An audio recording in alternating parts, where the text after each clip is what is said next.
আৰে ডেমক্ৰেচিত তো যুক্তি তৰ্ক থাকিবই। নাই তেওঁতো ব্যক্তিগত কাৰণত গৈছো বুলি কৈছে।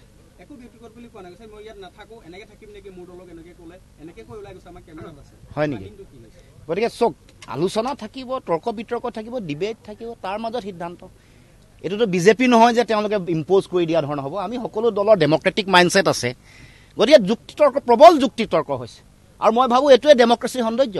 এইটো ভাল পাব লাগে। আপোনালোকে কিয় বেয়া পাইছে? নাই সেইবোৰতো থাকিবই। আৱেগ, যুক্তি, তৰ্ক, খং, তাৰ মাজত শেষত সিদ্ধান্ত।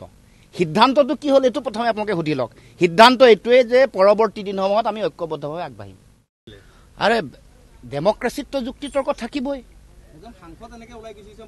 নাই তেওঁতো ব্যক্তিগত কাৰণত গৈছো বুলি কৈছে।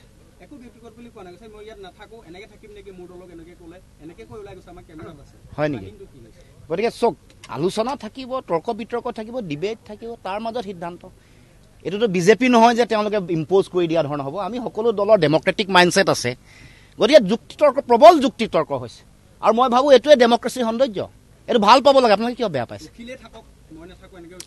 নাই সেইবোৰতো থাকিবই। আৱেগ, যুক্তি, তৰ্ক, খং, তাৰ মাজত শেষত সিদ্ধান্ত।